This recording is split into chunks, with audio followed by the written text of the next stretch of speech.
et l'option esthétique. Il fait porter ses recherches sur les œuvres de Proust. Nous aurons le plaisir de l'entendre précisément sur ce sujet aujourd'hui, mais aussi sur les œuvres des surréalistes et des auteurs maghrébins, embrassant un large champ depuis le tournant du XIXe siècle jusqu'à l'extrême contemporain.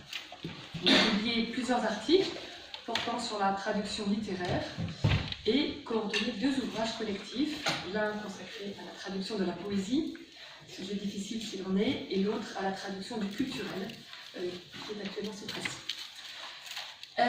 Younes Esmaïn a participé à plusieurs colloques internationaux en France, au Maroc, portant sur la traduction littéraire, et lui-même en a organisé plusieurs. Sa première traduction du français vers l'arabe paraît en cette rentrée littéraire 2017 aux éditions Marsam au Maroc.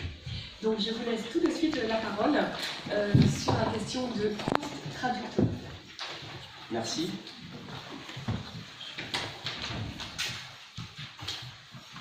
Alors je commencerai d'abord par remercier aussi les organisateurs du colloque, François Géal et Toulon, ainsi que ceux qu'on n'a pas vus en fait, parce que lorsqu'on organise un colloque, il y a toujours ceux qui sont un peu dans l'ombre et qui font que les choses arrivent comme il faut. Alors, la communication de Proust depuis quelques années, et que le volet en fait traduction dans l'œuvre de Proust n'est pas très connu de tout le monde, en tout cas que par les spécialistes. Et il faut dire aussi que la question de la traduction ne joue pas un grand rôle dans le corpus proustien, du point de vue bien sûr des néophytes ou bien des gens qui ne connaissent pas l'œuvre de l'intérieur. J'ai fait porter mes recherches depuis le début en fait sur le texte romanesque, bien sûr, sur l'appareil critique qui accompagne le texte romanesque aussi, et la traduction en fait a joué un rôle dans la problématisation en fait de mes articles, puisqu'elle était là toujours pour faire ressortir le côté théorique, le côté esthétique de l'œuvre de Proust. Donc, comme je disais, Proust a traduit 2 essais d'un esthète et théoricien britannique qui s'appelle John Ruskin, qui sont la Bible d'Amiens en 1904 et Sésame et l'Ulysse en 1906. Donc, du coup, Proust a connu lui aussi la traduction. Il a connu ses délices, mais aussi ses affres. Il a été amené en quelque sorte à produire une réflexion théorique sur la traduction elle-même. Cette réflexion, je vais la questionner en quelque sorte en partant de l'appareil critique qui accompagne les 2 textes, à savoir la Bible d'Amiens et Sésame et l'Ulysse. Il faudrait dire aussi que cette réflexion n'est pas toujours continue, qu'il n'y a pas un modèle ou bien un paradigme théorique qui accompagne le texte, la traduction, c'est-à-dire que Proust n'est pas au fond un traductologue. Vous avez remarqué que dans le titre de ma communication, il y a une grande prétention à vouloir montrer un Proust traductologue, ce qui au fond, si vous voulez, être une impasse théorique. Mais je vais essayer de montrer en repartant du texte, qu'il y a effectivement une sorte de traductologie ou bien de réflexion sur l'activité traductive qui pourrait être appelée, en l'occurrence, et je la mettrai entre 2 guillemets à chaque fois, traductologie proustienne. Donc, je disais qu'elle est discontinue et qu'elle est intermittente, mais aussi il faut dire qu'elle est toujours en train de prendre la forme de la métaphore. C'est-à-dire que la réflexion proustienne sur la traduction passe toujours par la voie de la métaphore, et cette métaphore, vous allez voir par la suite, j'essaierai de montrer encore qu'il y a un type de métaphore qui véhicule une pensée du traduire proprement proustienne, qui a un rapport avec, en fait, la pratique proustienne de la littérature et de l'écriture.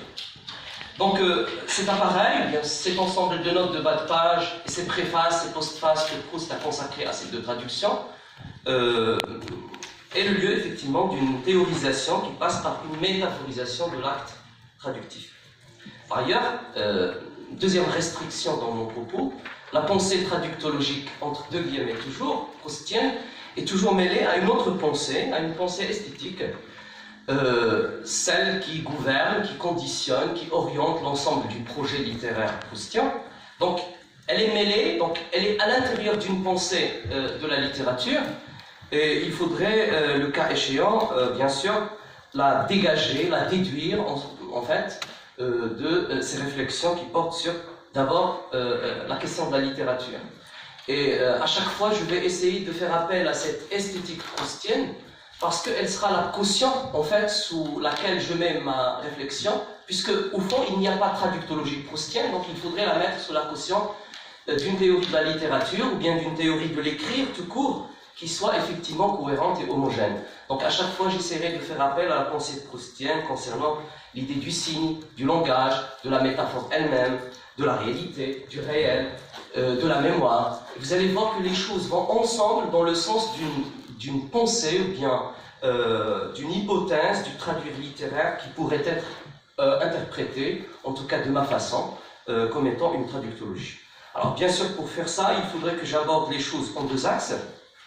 J'essaierai d'abord de dégager la forme métaphorique de la théorisation proustienne de la traduction. Et après, j'essaierai de dégager ou bien de décrire l'argumentaire proustien en rassemblant et interprétant les métaphores, entre deux guillemets, traductologiques. J'essaierai de dire pourquoi je l'appelle comme ça, tissé dans ces commentaires.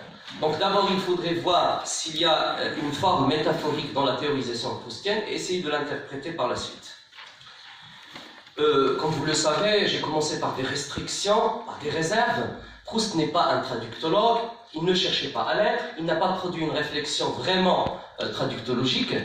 Et pourtant, lorsqu'on lit par exemple dans les textes traductologiques des réflexions sur le rapport entre littérature et traduction, on tombe à chaque fois sur des références à l'œuvre de Proust, où Proust réfléchit en quelque sorte à l'idée de la traduction, ou bien du transfert esthétique. Eh ben, il y a une métaphore qui revient à chaque fois, vous la connaissez, c'est sûr. Vous avez un exemplier qui n'est pas très bien imprimé. En fait, c'est la première citation. Et dans la première citation, Proust, bien sûr, c'est dans le temps retrouvé, Proust est en train de parler de l'écriture. Il a comme modèle de l'écriture, modèle idéal de l'écriture, le fait, en fait, de partir d'un parchemin ou bien d'un livre intérieur qu'il faudrait interpréter ou bien qu'il faudrait traduire. Et Proust dit, je cite, « Le devoir et la tâche d'un écrivain sont ceux d'un traducteur ». C'est exactement cette image, ou bien cette métaphore, en fait, qui se trouve un peu partout dans les traités ou bien dans les recherches sur la traductologie. Sauf que ici, Proust ne parle pas de la traduction, il ne parle nullement de la traduction, mais de l'écriture. Et c'est effectivement un cliché un peu qui vient de la littérature romantique allemande, qui fait en sorte que toute écriture doit être plus ou moins une écriture spontanée, donc plus ou moins un déchiffrage d'un livre intérieur, etc. Donc je laisse de côté la première hypothèse, qui n'est pas celle, effectivement, sur laquelle j'ai basé ma communication, à savoir que Proust parle de la traduction dans La recherche du temps perdu, mais pas que dans La recherche du temps perdu, mais aussi dans Contre Sainte-Beuve et ailleurs. À chaque fois qu'il aborde la question de la traduction, c'est toujours au sens où la traduction est une métaphore de l'écriture. Et là, je vais essayer de dire que dans les traductions, en fait, dans la Bible d'Amiens et dans Sésame et l'Hélice, c'est le contraire. Et c'est ça ce qui m'a effectivement amené à émettre cette hypothèse d'un Proust traductologue, d'un Proust théoricien de la traduction et non pas de la littérature. Donc, bien sûr, pour la chercher, cette image, ou bien cette théorie, il faudrait interpréter les notes et les préfaces des deux essais traduits en français. Et effectivement, la première remarque, lorsqu'on lit surtout les préfaces des deux textes, c'est le fait que Proust produit en fait une réflexion sur la traduction, mais c'est une réflexion un peu dispersée, un peu enfouie, un peu éparse, un peu éparpillée. Mais lorsqu'on parcourt le texte, c'est-à-dire lorsqu'on compare les deux textes, le texte en anglais et le texte en français, on découvre que le traducteur, qui est en train de commettre le texte, de commenter le texte, est en train de réfléchir sur l'acte de la traduction dans l'immédiat. C'est pour cette raison que toujours l'idée d'un journal du traducteur me vient lorsque je lis les traductions de Proust. C'est-à-dire qu'à chaque fois qu'il commente ces traductions, d'abord il essaye de nous dire comment il a résolu tel ou tel problème, mais au-delà de la résolution du problème, il y a toujours une idée générale, une vue générale sur la traduction du littéraire, bien sûr, en cela. Et si on relit le texte pas mal de fois, on commence à reconnaître un type de discours qui parcourt les textes, c'est-à-dire les notes de bas de page et les préfaces, et qui est un discours qui expose en quelque sorte une vue ou bien une façon de voir la traduction qui commence à devenir un peu plus audible, un peu plus identifiable, un peu plus reconnaissable lorsque on s'approche un peu du milieu du texte ou bien lorsque on arrive à la fin. Donc discours audible et reconnaissable, mais il est toujours dispersé. Donc comment le rassembler, comment lui donner en fait une forme qui soit argumentative, une forme qui soit intellectuelle, c'est-à-dire rationnelle, pour que on puisse parler d'une traductologie proprement proustienne. Bien sûr, une fois on essaie de restituer ce type de discours qui expose des vues générales sur la traduction, il y a tout de suite des difficultés qui arrivent. Alors, la première difficulté, c'est que ce discours n'est pas de type argumentatif.